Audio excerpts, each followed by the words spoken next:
Bom, hoje vamos ter mais um episódio do podcast Conversar.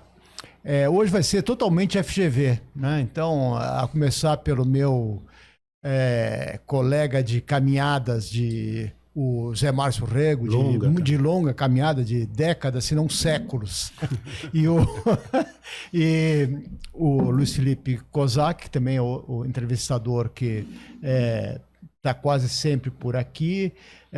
E, por fim, temos o nosso convidado de hoje, o professor também da Fundação Getúlio Vargas, da Escola de Administração, Departamento de Economia, que já fez muitas coisas, inclusive com os nossos outros dois participantes, foi quem ajudou a escrever o Conversas com Economistas, né? Mas que mais recentemente tem se dedicado a planejamento urbano. Então, vamos começar e, por favor, Kozak, a primeira pergunta é sua. Obrigado, Arthur, obrigado. A gente sempre começa, Ciro, com um breve retrospecto, um mini Wikipedia, como diz o Zé Márcio, que sempre abre também dizendo boa noite, bom dia, boa tarde, né? Porque a gente não sabe o horário do pessoal. Boa madrugada. Boa madrugada. Então, faça um mini Wikipedia, mas, claro, chegando aqui na tua escolha por economia urbana e essa especialização que você abraçou. Tá bom. Então, eu acho que eu começo minha carreira no mestrado um pouco mais perto da macro, né? Que é quando a gente faz o livro, né? Então, eu estava trabalhando ali com... muito ligado a coisas de banking, né? E então a minha tese de mestrado é com o mercado de câmbio. Então, que tinha muito componente de micro, tinha muita econometria já, né? Tinha o Arthur na banca. Então, essa tese do século passado não era exatamente a área que depois eu acabei indo, né? Quem era o teu orientador? Quem era o meu orientador era o Thomas Málaga, que era uma pessoa de micro, na verdade. Né? Então... O professor do Peru, né? Literalmente. Literalmente, que é peruano, né? Enfim, então... Eu estava ali, acho que a maioria dos colegas, estava todo mundo em macro, né, nessa época. A inflação era uma questão muito relevante, né? No micro não era algo que chamava tanto atenção como hoje, né? Hoje tem poucas pessoas em macro, é interessante. Mas eu sempre me interessei muito mais por micro, né? Um dos cursos que eu mais gostei era o curso que quem lecionava era o Arthur, que era meio uma micro 2, que era a parte de organização industrial. Que nós somos alunos juntos do Arthur, Fomos lembra? alunos juntos do Arthur.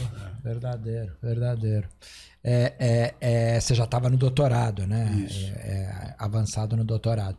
Enfim, e interessantemente, né, o livro é uma marca muito importante dessa época, pré-doutorado.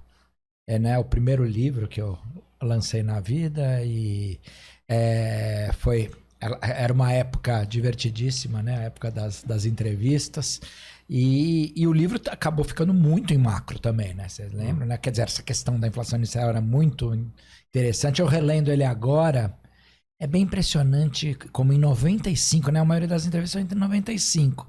Como em 95, essencialmente todos, né? O Malan levanta que todos falaram sobre, mas... tinha um consenso que não estava no imaginário popular, não, né? Até um equívoco do PT um pouco, achou que o plano não daria certo, mas tinha uma convicção dos entrevistados de várias linhas, né? A gente fez questão de pegar entrevistados de várias linhas, que o plano era muito bem sucedido, né? Enfim, para recuperando isso aqui. A gente vai falar mais do livro, mas conta por que você escolheu economia. Por que eu escolhi economia? Olha, boa pergunta. Assim, eu estava fazendo física, né? E porque eu gostava de matemática, da parte de matemática, da física, mas eu não estava tão interessado por física. E voltando para trás, quando eu terminei o ensino médio, né, que na época era o colegial, Você fez o colegial onde? eu fiz colegial no Galileu Galilei. E eu fiz um desses testes de vocacional. Exato. E aí com a Ingrinspo. E aí a minha mãe falou para eu fazer um teste longo esse aí e tal. E aí no final do teste ele falou, olha, você tem que fazer administração na GV. Né? Preciso isso? Preciso. Ele falou, eu sei que em geral eu não tenho tanto, mas eu vi que você... Tem que ter aula com o Arthur Baronuso, ele ainda falou. Você devia fazer administração pública na GV. Né? Acho que você tem perfil para trabalhar no setor público, ou para estudar isso tal. Muito interessante. Eu estava desanimado com a física, lembrei do teste vocacional, falei, bom, cara, era um teste que, putz, levou 2-3 meses esse teste, né? Então, eu falei, bom, deixa eu ver se por acaso é por aí, né? E quando eu entrei na GV, a matéria que mais me interessou foi a economia. De longe, assim. Eu achava mais interessante. Eu achava as outras, assim, um pouco... Tinham coisas muito interessantes também, claro. Mas achava um pouco de bom senso, enquanto... Para mim, a economia me parecia que era muito mais consistente. E claro, como eu tinha todo esse interesse por matemática, juntava o meu interesse por matemática com o meu interesse... Na graduação, você lembra de algum professor de economia que você gostou? Lembro. Olha, foi muito interessante na graduação, um professor de economia que eu gostei muito foi o Celso Daniel. Eu ia falar esse nome. Foi meu professor também. Teu professor também. O Celso Daniel não era tão bem formado, no fundo. Hoje, na época não tinha como saber, tal, mas ele dava micro. Ele dava super a sério, se puxava para dar. O ex-prefeito de Santo André. Né? Ex-prefeito de Santo André, enfim. Se não tivesse sido assassinado, teria uma carreira relevante. Era bem próximo do core do PT. Foi dos primeiros prefeitos. Teria sido, talvez, até presidente da República. Ele era coordenador da campanha do Lula, lembra disso? Sim. E poderia ter substituído a Dilma até antes. O Lula gostava demais dele. Gostava muito dele. Enfim, então... E ele deu um curso muito bom. Era o Ferguson, né? Olhando hoje em dia, o Ferguson... Você pega o Ferguson, ele falava que assim... ele considerava a teoria dos jogos uma coisa um pouco exótica, praticamente, né? Mas, claro... livro da época, né? E microeconomia depois avançou brutalmente. Você pega um livro moderno de microeconomia, não tem nada a ver com o Ferguson, né? Ainda falava de útiles, né? Pra você ter uma ideia. Mas, enfim. E acho que esse certamente é um professor que eu me lembro bem. Eu tive macro com Merege. Nascido em Paris, né? O de Birigui. E eu lembro quem me deu... Eu adorava economia, não foi um professor que me chamou tanto a atenção, não. Como o Celso. Mas eu tenho muito mais lembranças dos meus professores de mestrado e doutorado do que dos professores de graduação. Mas, enfim. E aí o Luiz Felipe Kozak, você conhece quando? Eu conheço o Luiz Felipe na época do colegial ainda. Galileu. No Galileu. Eu estava no Galileu, ele no Santa Cruz. Eram colégios meio irmãos aí. E tinham várias pessoas, amigos em comum, que vieram do Santa Cruz pro Galileu. Enfim, a gente acabou. E não sei se você sabe, dentro da Wikipedia aqui, eu e o Luizão, a gente teve uma empresa juntos de fazer som de festa. Se chamava Audiosaurus, né? Então, isso aí... A gente já estava na GV, né? No início da GV. Ele e o atual diretor do MASP, o Heitor. Né? Martins. Heitor Martins. Então, e aí, bom, daí eu fui para o mestrado, fiz essa tese que eu comecei falando dela. E em paralelo, né, eu estava muito ligado em finanças, eu trabalhava no banco, saí do banco, aí fui para Bocconi fazer não exatamente um sanduíche, porque era mestrado, mas mais ou menos isso. Também na sequência do Luizão, que foi um ano antes para Bocconi. E aí Os eu nossos no internautas destacam, né? Que é Milão, né? Milão, Que tem a Luigi Bocconi em Milão, que tem convênio com a EASP, né? Università Commerciale. Università Commerciale Luigi Você Bocconi. também teve, né? Lá. E foi lá que ele ganhou o gosto por seguros. E aí, voltando, então, daí eu também, na volta, eu também trabalhei em finanças e aí acabei indo para o Sebrap e entrei num projeto de urbana, né? Com a Maria Carolina Leme, mulher do meu orientador, por coincidência. Morreu cedo, né? Morreu jovem, Carola.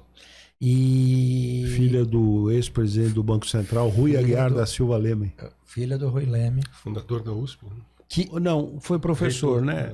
Foi um relevante professor Foi muito relevante para formar a FEA. Está na história da economia da FEA, é um cara muito importante. Também tem essa importância. Aliás, uma menção à fé, porque você falou que éramos todos GV, de fato somos, mas também temos uma ligação com a fé.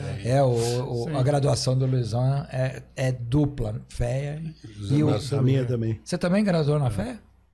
Ah. A minha participação é maior na FGV, mas a fé é igual aqui. Era da turma da filha do Funaro, que veio a ser a minha madrinha, né? A Vera Suplicy Funaro. Enfim, então... E aí no Sebrap eu entrei num projeto em Urbana e gostei muito da área, né? E aí fui pro MIT num programa especial. Isso é chiquérrimo. Fala um pouco da professor no MIT. Eu era chama Special Program in Urban Research. Enfim, aí eu participei da seleção, levei, eles tinham na época no MIT um programa que já estava, já não era tão forte como chegou a ser, que era Urban Economics, que era um programa conjunto do Departamento de Planejamento Urbano com o Departamento de Economia. Esse programa, quem começou esse programa não foi nada mais, nada menos do que o Solow com o Vickrey. Nossa. 2 prêmios Nobel que aí começaram com esse programa. Mas já não, ele já estava muito no planejamento urbano. Tinha que tem alguma chance baixa, mas tem de um Nobel, que é o Bill Wheaton.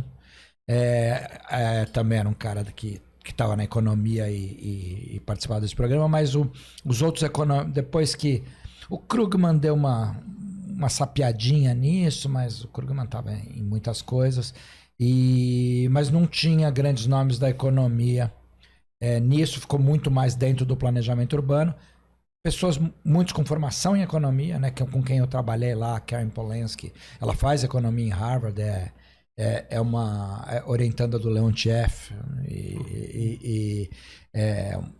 faz a primeira matriz insumo-produto regional, é a tese de doutorado dela. Enfim, então foi esse programa que eu acabei ficando 2 anos lá. E daí eu volto muito em Urbana, né, mexendo... Que é o que eu mexo até hoje, né? Isso aí foi... Você chegou a assessorar o Haddad, né? Fui pro governo em transportes, né? Que é uma das áreas de Urbana. Acabou virando minha área talvez principal, né? Hoje em dia. Transporte e habitação, acho que são as 2 coisas que eu mais trabalho dentro de Urbana hoje em dia. Enfim, acho que é uma área, quando eu cheguei, essa área de economia urbana nos Estados Unidos, isso aí é comecinho desse século, né? Eu fui para lá no final do século passado, fiquei até esse século, em Cambridge, Massachusetts, e aí então já tinha muitos, né? Já tinha... Estava ali, naquela época em Harvard, estava o Ed Glazer, enfim, tinha... Estava até mais Harvard, mas o Krugman fazendo coisas em Urbana, enfim. Então você tinha era muito claro o que era economia urbana lá, todo mundo sabia que isso era economia, não tinha essa dúvida. Quando eu voltei, os economistas daqui não achavam que o que eu fazia era economia realmente. E o pessoal de Urbana... Não, mas você não falou que lá no MIT tem uma placa em homenagem a você. Ah, é? Você não falou. Não... É o que você não está sabendo. Não tô sabendo. Eu mandei pôr lá. Deixa eu só fazer um registro aqui em sua homenagem. Nós, quando éramos alunos do doutorado e estávamos fazendo conversas com economistas, 3:30 da madrugada, sei lá, eu tinha que entregar um trabalho para o Arício. Não é? Eu tinha o ponto, mas uma total incompetência para terminar. Um trabalho que era semestral, né? Aí contei para o Ciro, Cirão, eu estou com esse problema tal, papapá, você em 40 minutos ou 1 hora, você terminou o trabalho para mim, você lembra disso, não? Eu falei, pô, esse menino... Na verdade, não foi 40 minutos, acho que a gente trabalhou umas 4 horas. Sei lá. Mas você tinha o mais importante, eu sempre que você conta história, eu te lembro isso, que é a pergunta. Mas não é verdade? Não é verdade isso? Eu fiz a... Você já tinha a revisão da literatura. Você virou meu herói ali, definitivamente, ali, sabe? Mas você vê, acho que é importante para quem está ouvindo o podcast, o mais difícil é ter a pergunta, Zé. Né? Depois, você tinha a pergunta...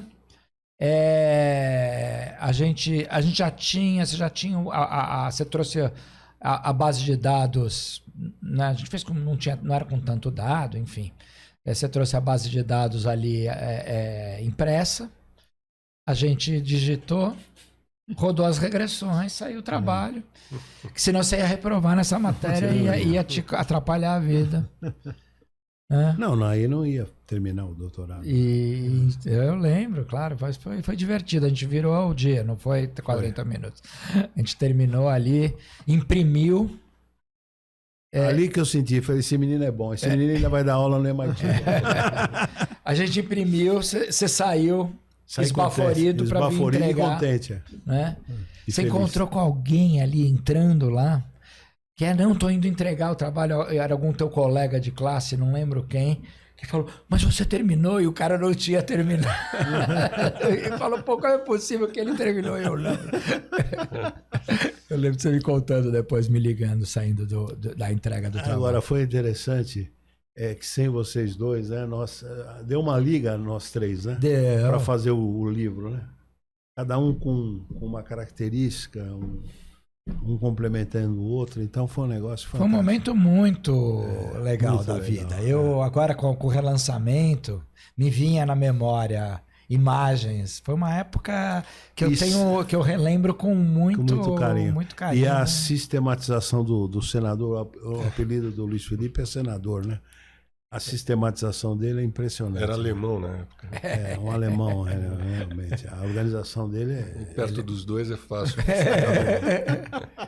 Mas não teria saído conversa sem a competência do Ciro e a competência do Luizão e a organização, né? Aliás, o Conversas 2 também repetiu isso, né? Só saiu a reedição, né? Ah, sim, essa foi o Luizão puro. Luizão 100%. A segunda edição. E vai, conversa com um, e conversa com a editora, com o Malan, e com o Pércio, e com o André, e só ele. Para arrancar um texto do Pércio em tempo. É só o Luizão. Gerou um ciúmeiro isso aí, porque eles estão pedindo eles estão montando um livro, que eu acho que é 30 anos do Real mesmo, não sei o quê. Não sei qual livro exatamente, agora não vou falar porque vai ficar gravado, eu posso falar errado. Mas eles começaram bem antes do que a gente contatou o Pércio. E o Pércio, até hoje, que conste, não sei hoje, mas até quando me contaram a fofoca tem 2 semanas, não tinha entregado o capítulo ainda. Então ele entregou o nosso muito mais rápido do que esse outro. Então tá todo mundo, como assim? Porque o Luizão é impressionante. Vai, conversa e um jeito. Ele entregou para se livrar de mim. Eu falei, contrata o Luizão que ele entrega. Luizão é impressionante. Mas vamos voltar à tua experiência no setor público, na prefeitura, porque aí você pegou o instrumental e aplicou, né? Foi muito legal. Chegar lá, Assim, sabe essas coisas, se eu voltasse no tempo eu ia de novo, assim, foi também uma época, claro. Que ano que foi só para os nossos internautas? Eu fiquei na prefeitura de 2013 a 2016, né? Então... Eu vou precisar pontuar aqui uma coisa que os internautas não sabem, talvez nem o Arthur e o Zé Márcio. O nosso convidado foi um responsável importante na eleição do Bolsonaro. Porque veja só, em 2013, ele na prefeitura foi o responsável pelo cálculo da nova tarifa de ônibus.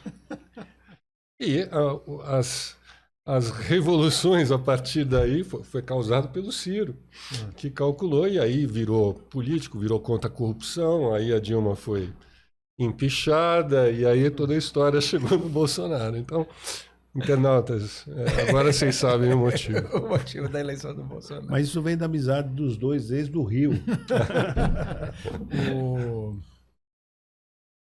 Na verdade, o que é interessante é a forma como a regulação do transporte urbano é feita no Brasil, né? Quer dizer, não deveria de ser surpresa nenhuma que uma tarifa de transporte urbano fosse reajustada anualmente, né? Ainda mais quando você tem algum custo que tem uma mudança significativa, né? Mas naquela época gerou uma confusão grande, né? É verdade. Eu acho que enfim, é boa a piada, mas eu acho que sim, eu acho que ali começa um movimento que é muito comum mudança de tarifa gerar revolta quando você tem o ambiente para isso. O que eu concordo bastante aí, deixando de lado a parte da piada, é que assim, eu tenho batalhado contra isso aí, né? Contra essa e quando essa proposta aí de tarifa zero, né? Na época chamava passe livre, né? Como ela não tem fundamento econômico, é uma política econômica vazia, né? Eu acho que não me parece uma coincidência que o MPL nesses movimentos do MPL nasce o MBL, que é pro outro lado. Porque se a política pública não é relevante, né? Então, se é só ideologia, eu posso ir para qualquer lado, né? E eu acho que isso permanece até hoje no debate, é muito forte, né? É muito interessante, eu fiz um artigo recente na Folha, brincando com isso, né? O título era que populismo não tem ideologia, né?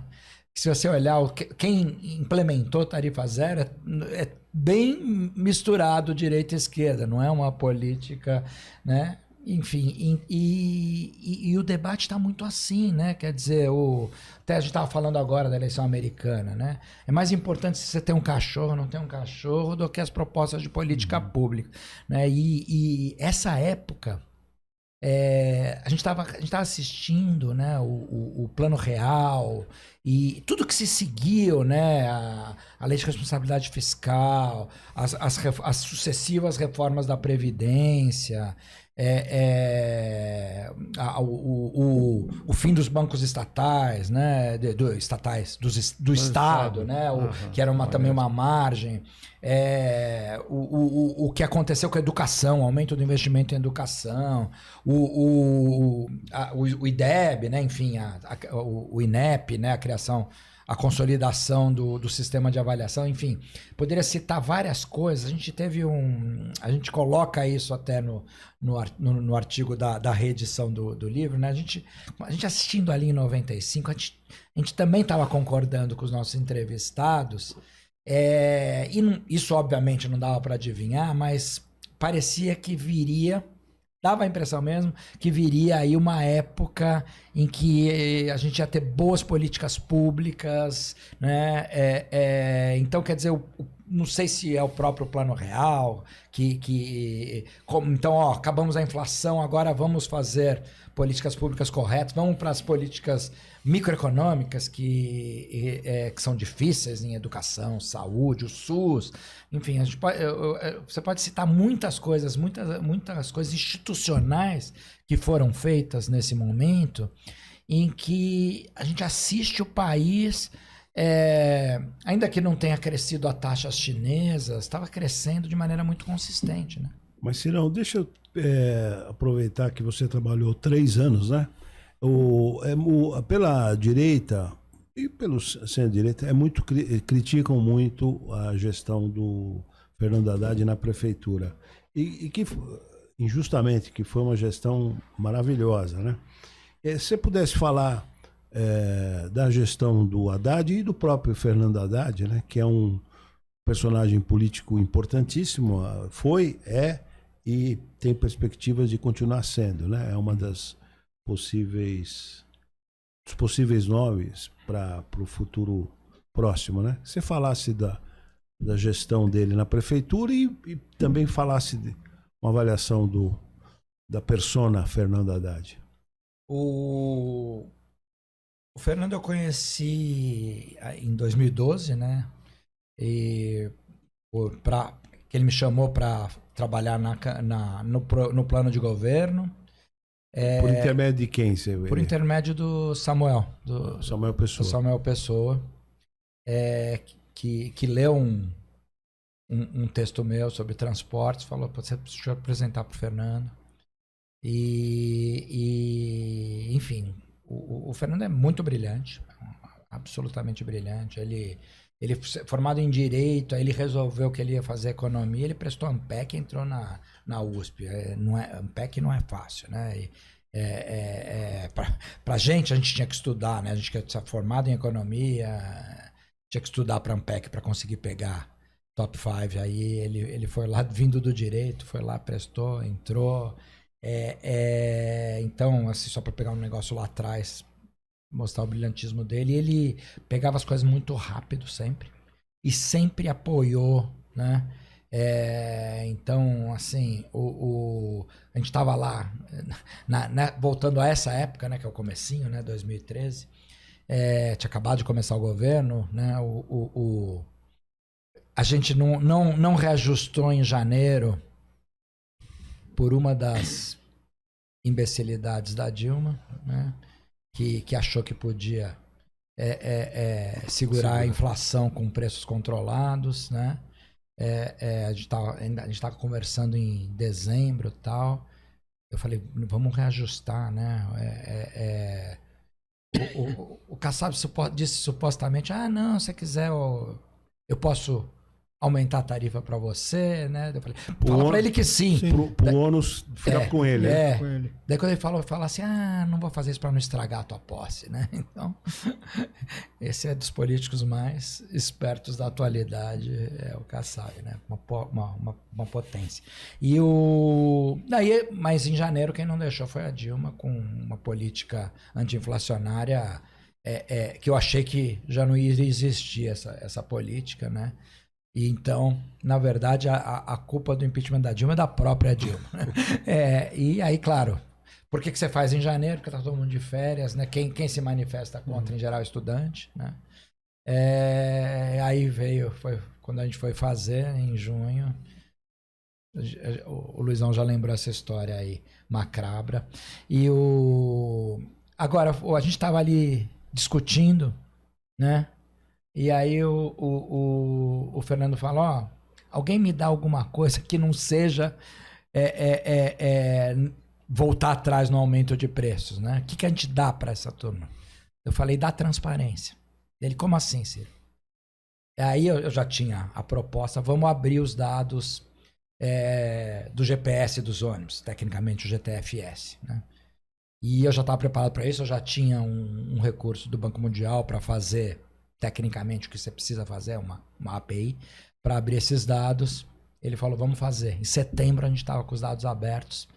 E aí quando a gente foi abrir o dado, eu falei, vamos criar um laboratório de inovação aqui. E isso foi importante explica para os internautas.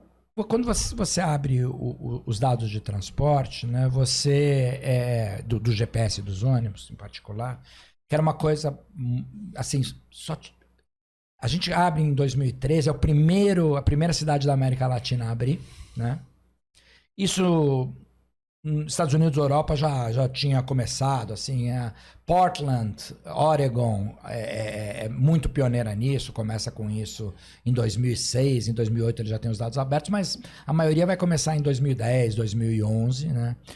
Por quê? Porque quando você faz isso, você permite uma capacidade de planejamento muito maior. Para dar um exemplo mais concreto, né? Esses aplicativos que te dizem quando o ônibus vai chegar, né, que eles operam uma versão, hoje em dia uma versão, na época eram de graça, né, que eles acreditam, mas para monetizar hoje em dia a versão de graça é cheio de propaganda, né, mas que acontece? Se você sabe quando vai chegar o ônibus, você pode se programar muito melhor. Eu uso direto esse aplicativo e você pode tomar uma decisão, por exemplo, já vem vindo daqui a 1 minuto, vou esperar um mais vazio, enfim. Que é ótimo para o sistema de ônibus também, que você espere, né?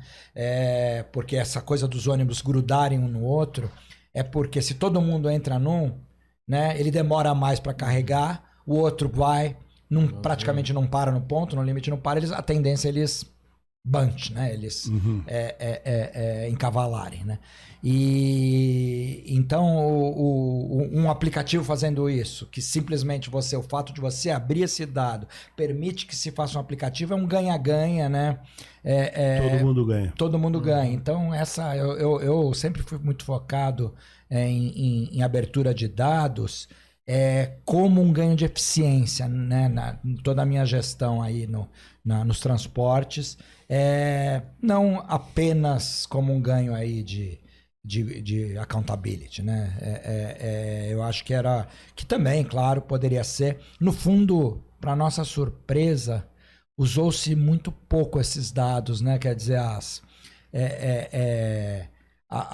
os ativistas aí do transporte, né? Que nenhum deles parou, né?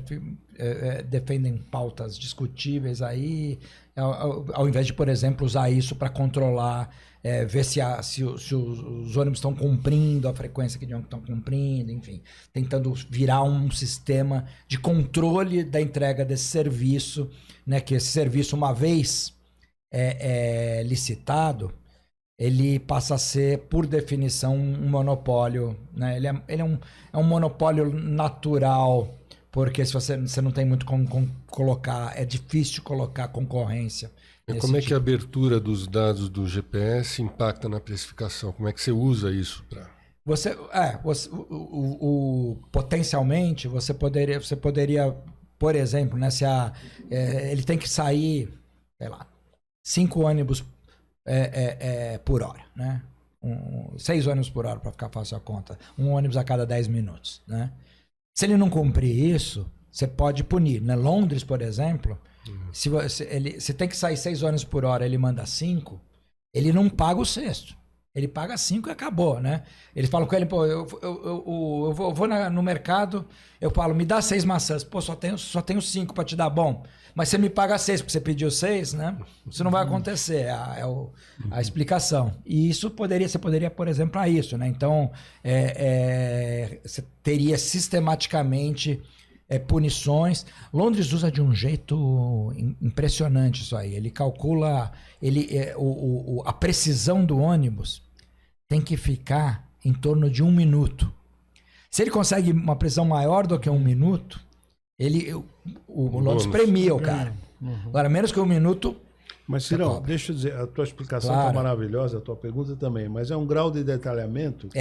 grande demais. Que para o internauta talvez não possa entender. Eu queria aproveitar a tua experiência... Não, maravilhoso, mas eu queria aproveitar a tua experiência de estudar São Paulo e de ter participado de uma gestão na prefeitura, se você pudesse dar uma avaliação de prefeitos que foram anteriores ao Fernando e também... nós estamos aqui na antevéspera do segundo eleições, turno, né? Se você pudesse falar de uma forma isenta, como você sempre faz, com honestidade intelectual, se você pudesse fazer uma panorâmica de 3 prefeitos anteriores ao Fernando, você estuda São Paulo, né? E os posteriores, é uma avaliação. E desafios atuais também da cidade. É, claro. Né? Eu acho que o Fernando fez uma excelente gestão em transporte, certamente. Acho que a gente fez bastante coisa, conseguimos entregar corredor. Ele é sucessor da? Ele é sucessor do Kassab. Kassab. Acho que o Kassab fez boas coisas também. O Kassab praticamente viabilizou a reeleição dele, para lembrar os internautas que ele assume com a saída do Serra, né? Isso. Pro governo. Uma coisa que foi pujante foi a coisa da cidade limpa, lembra disso? É verdade. Praticamente garantiu a coisa. Aí, depois do Fernando, quem que vem? Depois do Fernando veio o Dória. O Dória. O que você destacaria de positivo? Positivo do Dória. Além dele se vestir de gari logo no começo. Eu acho que foi uma gestão muito. Eu acho que ele não gostava de estar lá, né? Fora a piada de ficar se vestindo, né? De roupas e tal. Ele fez assim, a gente tinha feito um avanço importante, que foi a redução de velocidades, que teve redução consideravão de sinistros e de mortes. Aí você acha que foi legal mesmo? Politicamente não, né? Sim. Mas, enfim, o custo tinha ficado com a gente, né? Que nem o rodízio, né? É famosa a história. O Fábio Feldman nunca mais se elegeu para nada, né? Que foi o responsável pelo rodízio. Mas você não volta mais atrás, né? Sim. Não que o rodízio seja a melhor opção. A melhor opção é uma taxa por congestionamento, mas era um avanço importante na época. E ficou a culpa do outro, né? Então, esse foi um dos erros. Eu acho que ele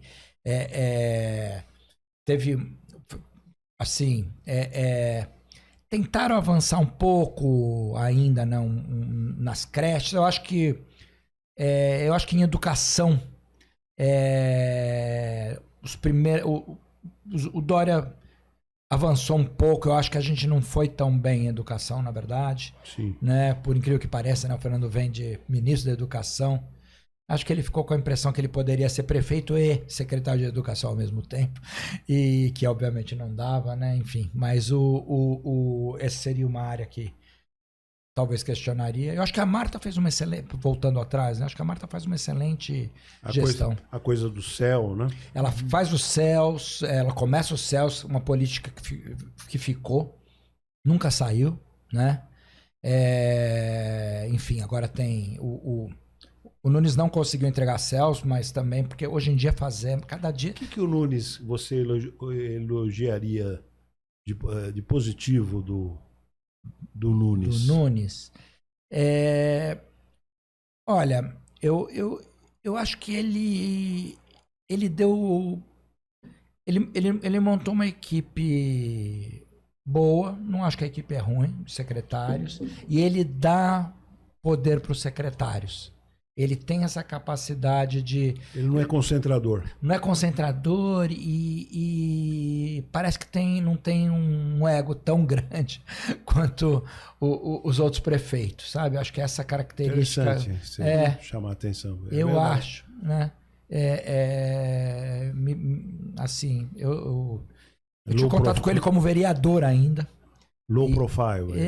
Ele é um profundo conhecedor do orçamento do município.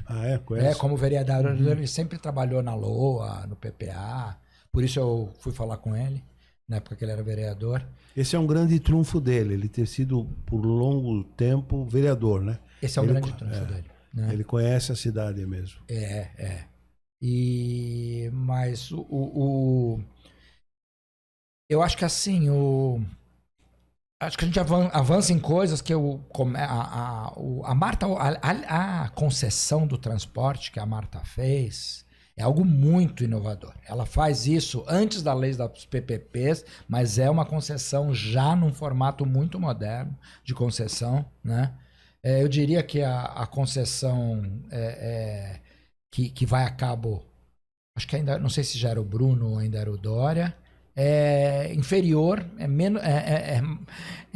mais atrasada, digamos assim, do que a que a Marta faz em 2004. Essa que acho que saiu em 2018 só, né? E não, nem atribuiria a culpa ao Dória exatamente, porque foi desde que a gente começou a desenhá-la, né? Ela já começou sendo desenhada de maneira pouco moderna, né? Porque senão tem um problema do cargo de prefeito de São Paulo, dada a importância da cidade, do orçamento, etc. Porque menos é verdade do que o governador de São Paulo, tudo bem, mas é que sempre o cara se potencializa para cargos maiores, né? Isso aconteceu com o Serra, aconteceu com o Dória, não é? Sim. De alguma maneira, para outros prefeitos, o cara sabe menos. E isso acabou sendo um trunfo para o Nunes, né? O Nunes nunca objetivou ser governador, ser presidente, etc. Então, dá uma certa... É verdade, faz parte desse perfil dele. De baixo perfil, mas que acaba tendo uma continuidade. Arthur, você ia fazer uma pergunta? Na verdade é o seguinte, já que você trabalhou bastante com planejamento urbano, embora mais na área de mobilidade urbana, de qualquer forma, você deve ter uma ideia de quais são aqui os problemas que a cidade tem e como é que você identificaria hoje, né? O que faria, quais medidas, quais planos fariam avançar mais a qualidade de vida aqui em São Paulo para a população? Você sabe que o Ciro deu consultoria para o Pablo Marçal agora, recentemente. Não, esse foi outro, Zé Márcio, mas tudo bem, depois a gente volta. Olha, fica mais fácil falar em mobilidade, obviamente. Assim, até fica mais fácil também, porque, assim, educação é difícil, né? Educação não existe bala de prata, né? Assim... ainda que acho que uma política pública, já que a gente está falando historicamente, né, que eu acho extremamente avançada, tenho até pesquisa com isso, um artigo por terminar aí, a criação da fila da creche, né?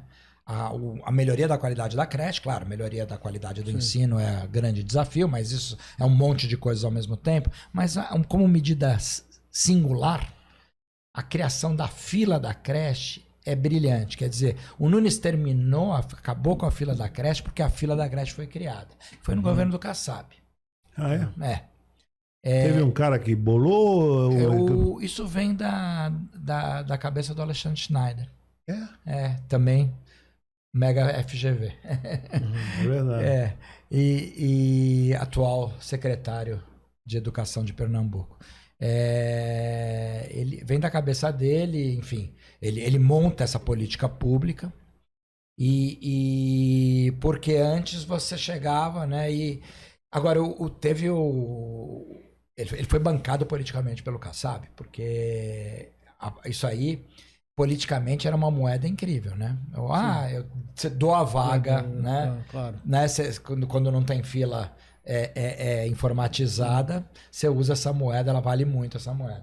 E aí, quando montou a fila, aí você viu o tamanho do problema, né? Então, enfim, tem vários méritos nisso aí. Mas, em mobilidade, o que eu vejo? Assim, acho que talvez, para mim, quase uma bala de prata aí, mas fácil de falar, bem difícil de fazer, a integração do transporte público com os aplicativos, né? O transporte público ele tem algo que nem os economistas não gostam, que é o subsídio cruzado, né? Quem faz viagens curtas subsidia quem faz viagens longas, né? E que não tem como mexer nisso, né? Confesso que eu na campanha quando na campanha em 2012 tinha uma terceira via, entre aspas, que era o Russomano, que é mais ou menos equivalente ao Pablo Marçal nessa campanha, e ele estava subindo. Ele dividiu a equipe, o Haddad, para a gente ler o que achava lá, e ele tinha proposto acabar com o subsídio cruzado e propor por quilômetro. Em teoria, ele tinha razão, só que é algo completamente inviável, né? Foi um dos flancos deles que a gente atacou. Só que, enfim, por que os economistas não gostam de subsídio cruzado? Porque dá margem para arbitragem, como a gente chama, né? E qual é a arbitragem que está acontecendo? Uma viagem curta, em 2 pessoas sai mais barato fazer de aplicativo do que fazer de ônibus. Sim. Matou as viagens curtas. Né? Em muitos lugares eles não estão tirando tanto. Tem lugares que está tirando bastante do transporte público, né? Mas mesmo em São Paulo, não sei como está agora, porque aumentou ainda mais, mas você pega em 2017, né? Você já nota a diferença. Eles já faziam o dobro de viagem do que os táxis. Mas eles devem estar tirando transporte público, talvez 1%. Só que eles tiram as viagens mais preciosas, viagens que dão lucro. Então, só que o que acontece ao mesmo tempo? Então você entrou numa de tentar... Eles ficaram substitutos, né? Você faz viagem porta a porta de aplicativo, que antes você fazia de transporte público. Só que a maneira de lidar com isso, para mim, completamente equivocada, é tentando proibir, né? Acho que uma das coisas que eu tenho orgulho na prefeitura foi a regulação que eu fiz dos aplicativos, né? E isso eu fiz quando eu já estava, eu saí da SP Trans e fui para, na época, São Paulo Negócio, atual São Paulo Parcerias, né? E eu acho que essa integração, se a gente integrar de verdade aplicativo com transporte público, e claro, para fazer isso na periferia teria que subsidiar, mas, enfim, pensar uma maneira racional de subsidiar, uma mudança radical. Por quê? Hoje em dia, o transporte público também, por que ele é caro? E por que eu preciso desse subsídio cruzado que eu falei antes? Porque ele tem que ser universal. Então, eu mando um ônibus nos termos de transporte batendo lata para buscar 3 caras 10 quilômetros para lá, né? Se eu mandasse um carro, me custava uma parcela disso, emitiria menos, né? Poluição e assim por diante. Quer dizer, hoje em dia, com a tecnologia, com esse modelo de negócio dos aplicativos, que não há dúvidas que é disruptivo, eu teria condições de ter o veículo correto para a demanda correta, né? Isso te daria um ganho, tanto ambiental quanto financeiro, né? Que você poderia aumentar a frequência, potencialmente, né? Ou reduzir custo, ou um meio a meio, né? Reduzir um pouco de custos e dar frequência para quem está lá no fim do mundo, porque você gasta uma fortuna para buscar esses 3 caras e eles têm que ficar esperando 1 hora pelo ônibus, né? Então você dá um serviço horrível, custa uma fortuna, enfim.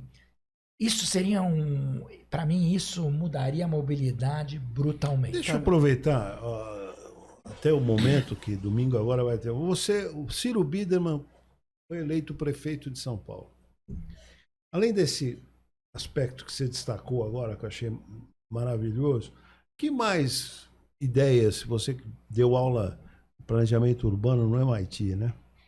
Que outra coisa, você é prefeito, que outra coisa você implantaria em São Paulo?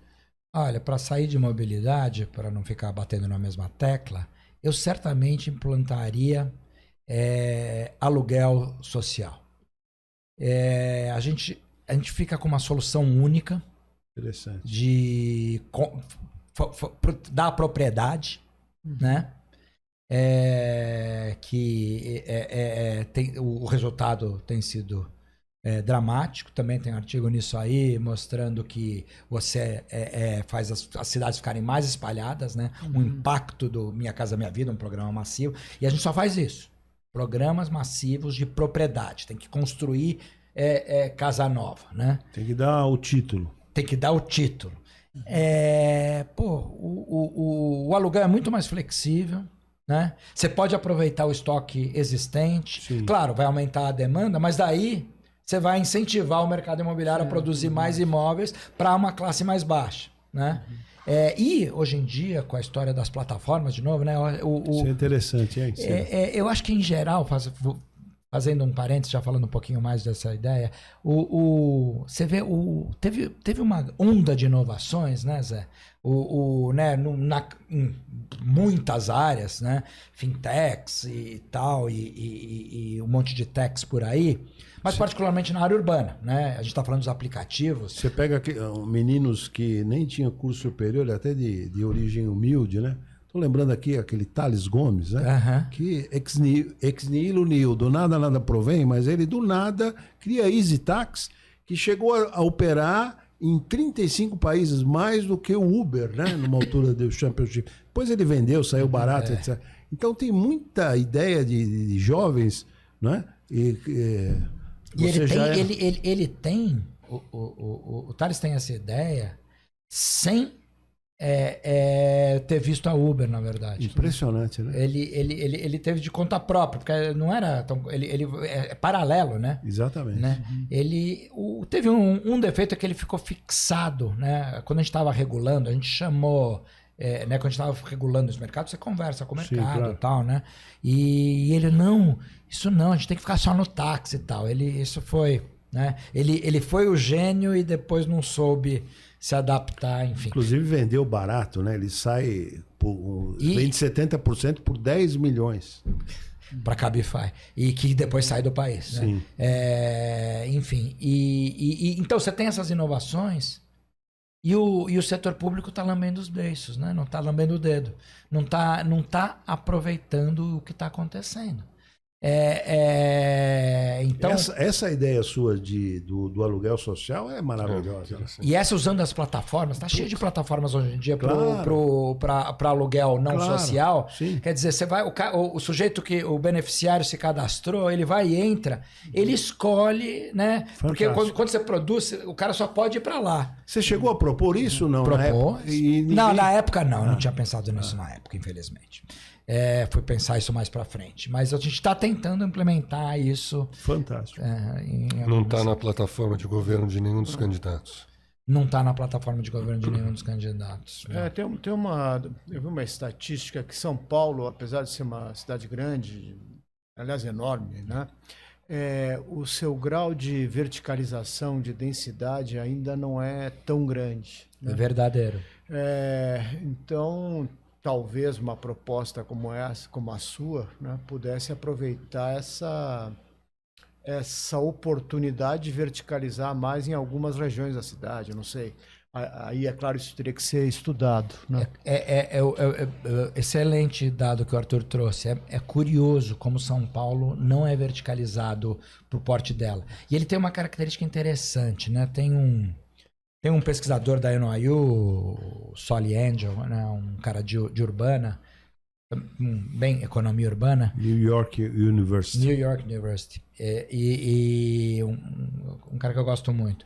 E ele montou um atlas do espalhamento urbano, né? E aí ele fez...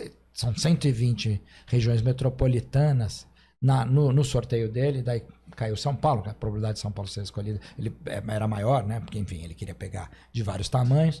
E São Paulo, na medida dele, ele está olhando quanto que você ocupou do solo, não uma medida vertical, uma medida, digamos, bidimensional. E São Paulo é com menos espaço vazio de toda a amostra dele. Só que quando você pega a densidade de São Paulo é bem inferior ao Rio, por exemplo, né? Então, essa eu acho que tem a ver com a regulação do uso do solo, algumas decisões aí controversas e de fato, acho que a gente teria que mexer também no zoneamento, né? E no sistema aí de cobrança também do zoneamento. Bom, você destacou coisas interessantes já feitas e algumas propostas para transporte. Destacou agora, que eu achei maravilhoso, essa coisa da habitação, aluguel social. E para a educação, você teria alguma coisa pensada, originalmente por você, ou aproveitando de outros pensadores, Olha, eu vejo em educação. Educação, já falei, é difícil para burro, né? Enfim. Para o município de São Paulo, Mas, claro, o que eu faria em educação seria deixar as escolas se concentrarem em educar, né? Porque o nosso desafio agora é aumentar a qualidade, né? São Paulo, para muitos municípios, tem um desafio de aumentar a oferta de creches, né? A gente universalizou até o médio, né?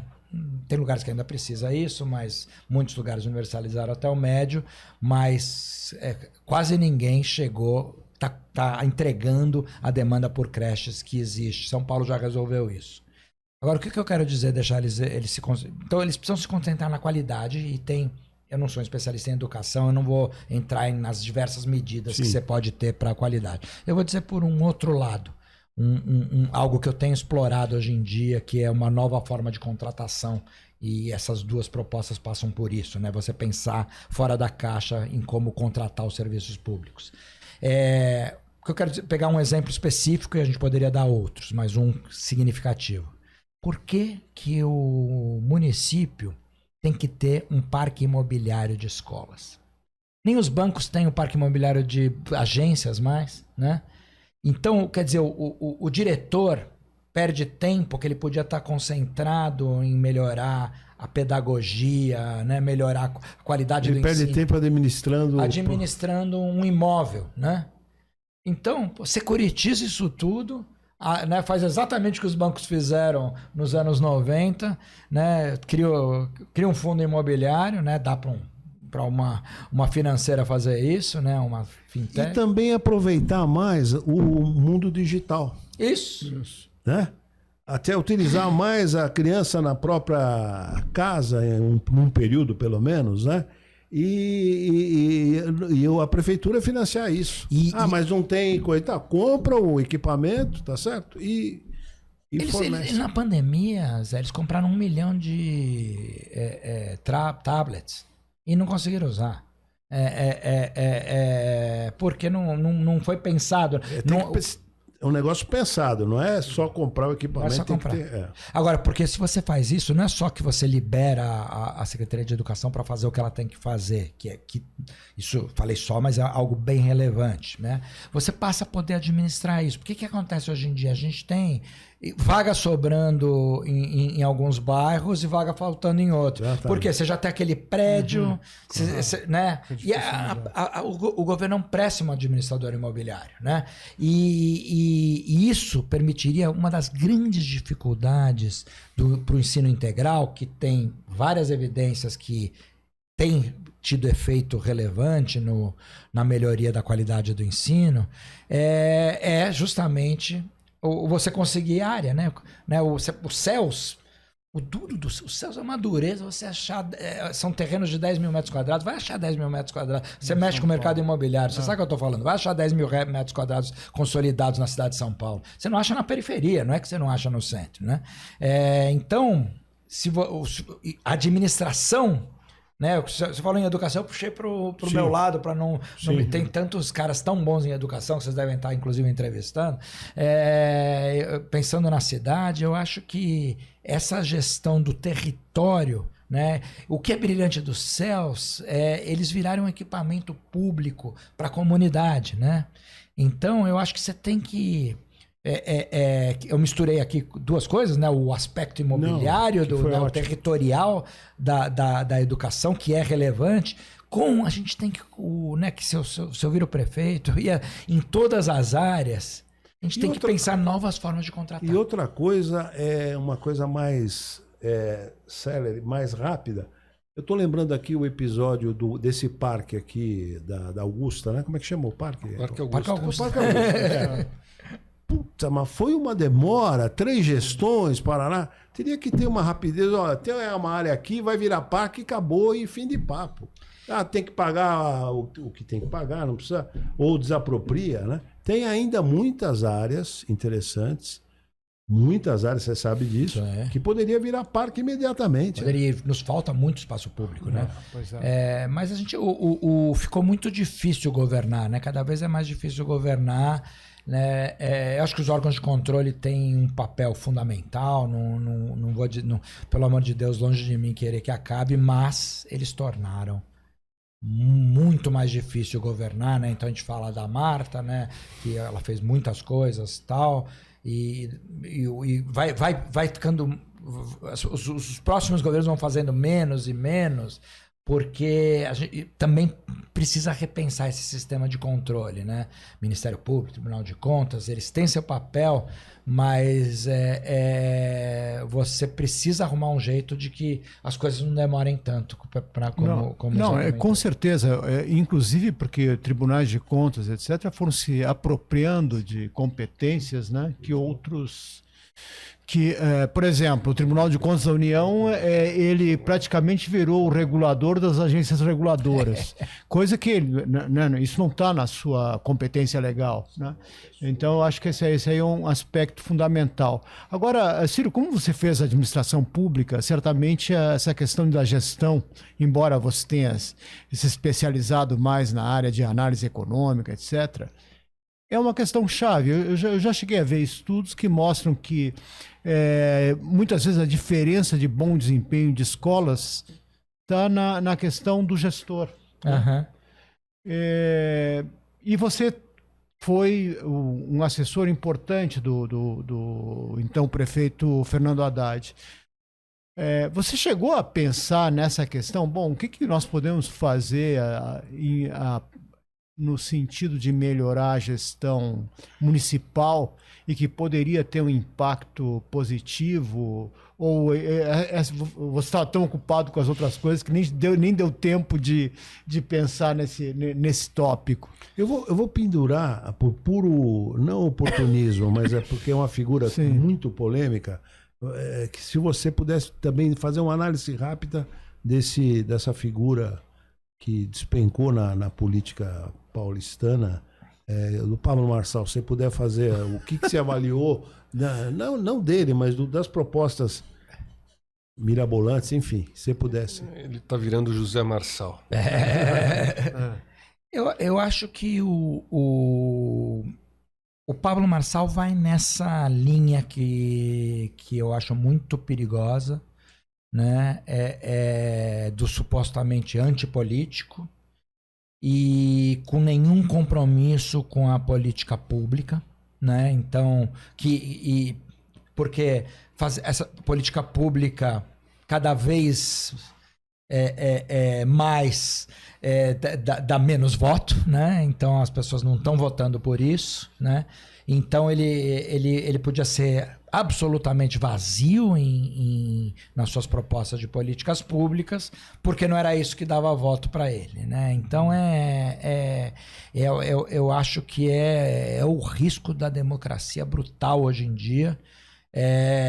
Ele foi para a direita porque hoje em dia a direita tá mais na moda, mas eu acho que ele poderia ter ido para a esquerda, né? Sinceramente, assim, apesar de eu me alinhar talvez mais à esquerda, a gente tem que ser honesto aqui. Isso aqui, né?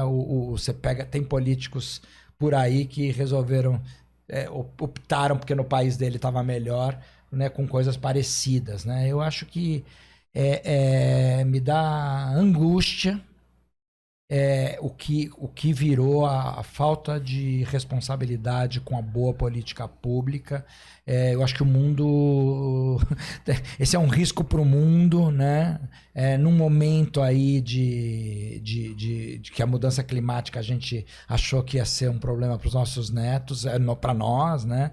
Então, se você não tiver políticas públicas muito pensadas, a gente não vai reverter isso, enfim... eu acho que ele vai nessa leva, né? Não importa, o que importa né? Os likes, né? o ódio, né? Então, para mim, esse fenômeno está ligado a isso. Acho que ele certamente vai voltar, né? Ele percebeu. E o duro do Pablo Marçal... Alguns analisam que o fato dele não ter ficado no jogo deixa ele livre para 2026. Verdade. Ainda mais considerando que o o cara maior está inelegível. Verdadeiro. E você vê, Zé, imagina, aquele laudo falso ali do Boulos que ele lança na sexta-feira, ou ele era extremamente amador, né, e achou que isso não ia ser desmentido em tempo, né, que eu não acho tão provável, ou foi um auto-boicote, né? Por que esse auto-boicote? Talvez mirando em 26, talvez um auto-boicote porque ele falou, olha, aqui eu só queria, né, porque para ele, o louco disso aí é o seguinte, pro perfil do Pablo Marçal... Ele ia ficar preso na prefeitura. Exato. E para ele... ele já ganhou muito. Para ele, perder é ganhar. Perder é ganhar. Porque né, o Boulos tá aí, ele vai sair provavelmente com dívida, né? Enfim, pouca chance dele virar, sendo, né, aí, acreditando nas pesquisas. Né, foi duro, né, para ele, enfim, mais uma vez. E nem se ele pagasse 100 milhões, ele teria esse prêmio do Datena dar uma cadeirada nele, né? Nossa. É uma coisa melhor que a encomenda, né? Então, quer dizer, o que aumentou ele, o público dele e tal, ele tá ganhando igual, né? Que não é que nem um político de verdade profissional, que se perdeu um monte. Ele podia perder no primeiro turno e ficou solto da cadeira ali, é verdade, aquela cadeira. E fora, né, o risco de ser preso, enfim. E agora ainda ele fazendo essa sabatina com o próprio Boulos, quer dizer, toda aquela discussão do atestado falso. Bom, o próprio Boulos vai lá para ser entrevistado por ele, né? Quer dizer, eu acho... E fora o fato que quando ele não chegou no segundo turno, Mas ele saiu do jogo. Perdoa a minha ignorância, já ocorreu essa sabatina? O Boulos aceitou. Aceitou, mas eu acho que ele na hora H... Bom, aí eu não sei dizer. Pelo amor dos meus filhinhos. Né? Eu acho que realmente, politicamente, não é uma boa, fazer uma coisa desse tipo. Mas, enfim, vamos supor, como ele já aceitou, vamos supor que aconteça. Para o Marçal vai ser um outro evento que ele vai faturar. Fantástico, pelo amor de Deus. Ele saiu ganhando muito. Pois é. Tem muitos cortes. Infelizmente, eu tenho que falar de corte aqui, porque a técnica já está sinalizando que o nosso tempo esgotou. Mas não queria deixar de registrar duas coisas bem rapidamente. Primeiro, agradecer a tua presença, tua amizade de mais de 40 anos, aí cada história que a gente tem para contar, que proibida aqui deixar registrada. Mas temos mais uma hoje, né? O papo foi ótimo, mas eu queria deixar registrado, você começou falando do Samuel Pessoa, que indicou você para o Fernando. Que ela já esteve aqui, né? No podcast. O Samuel Pessoa é um brilhante economista. Acho que muita gente pode discordar das ideias dele, mas discordar que ele é brilhante é difícil. E ele falou uma frase muito impactante para você, sobre você, que é o seguinte: economia urbana no Brasil existe antes do Ciro e outra depois do Ciro Bider. Uau! Desse jeito. Está registrado aqui, hein? E fala uma palavra final sobre a perspectiva da economia urbana que você vê, para a gente encerrar. Olha, eu falei, né, que quando eu cheguei, os economistas achavam que o que eu fazia não era economia e os planejadores urbanos achavam que o que eu fazia não era planejamento urbano. Né? Eu acho que agora essa é uma área consolidada. Que bom. Né? Tem um monte de orientantes querendo fazer isso, e na economia também, né? Não é só na administração pública, na economia tem o Daniel da Mata, enfim, os economistas mais novos trabalham comigo em temas de economia urbana. Eu acho que se consolidou no Brasil também, e que a economia é ela não que ela recuse tudo que não que está equivocado, mas ela consegue te dar, né? Você sabe, uma vez que você define as hipóteses, ela segue em cima dessas hipóteses. Você pode questionar as hipóteses, mas pelo menos elas têm que estar explícitas. Né? Só para terminar, um minuto só, aproveitar a tua presença. Ele teve muita importância nessa subida de degrau da economia urbana. Se pudesse falar, até em homenagem aos dois aqui, o que você em um minuto, o que você pegou do Luizão, o que você pegou do Arthur, assim, na trajetória? Não digo o que você pegou dele, não, de mim não, porque não deve ter pego coisa boa. Ah, não, que isso. Em um não, minuto. Você tem que falar de todo mundo. O que te ocorre, que vem à mente? Que me vem à mente, eu acho que essa organização do Luizão claro, a gente se aproveitou muito dessa organização, mas eu acho que ele pensa muito organizadamente. Isso, quando a gente voltou agora, a gente estava escrevendo o artigo, ele vai, então tá, isso tá com isso está com isso. Eu quando estou tentando escrever, eu penso, peraí, o que o Luizão falaria dessa sequência lógica? Sem abdicar de uma elegância, de uma honestidade intelectual impressionante, né? Obrigado. E do Arthur? O Arthur, eu até falei no aniversário recente dele, o Arthur é a pessoa justa, né? Ele tem um sentimento de justiça. Eu acabei interagindo muitas vezes com ele como chefe. Agora, nessa última chefia dele, a gente tem trabalhado junto. Ele tem um senso de justiça que também eu penso nisso agora que eu tenho várias pessoas trabalhando comigo. Eu tento levar esse senso. Agora, e você, Zé? Eu acho que você é o empreendedor nato. Aqui na Trinca, que montou o livro, que como a gente começou, né? Eu acho que a gente teve a organização do Luizão, o meu esforço mais acadêmico, técnico, mas o empreendedor disso aí era você. Então, quando eu penso agora que eu montei o FGV Cidades, agora há 1 ano e meio, que alguns vieram me falar, nossa, mas você é um empreendedor da academia e tal, né? Eu falo assim, pô, onde eu aprendi a ser empreendedor foi nessa fase com o Zé. Então, Boa, Zé. Boa, Zé. Depois eu faço o cheque, viu? Não, é isso. Muito obrigado. Acho que vamos encerrar por aqui. O papo foi ótimo. Obrigado a todos, Zé Márcio. Você precisa voltar, né? Você precisa voltar que com muito prazer. E o empreendedor aqui já fez 30 programas desse em 3 meses. 37. Com a ajuda do Arthur. Obrigado a todos.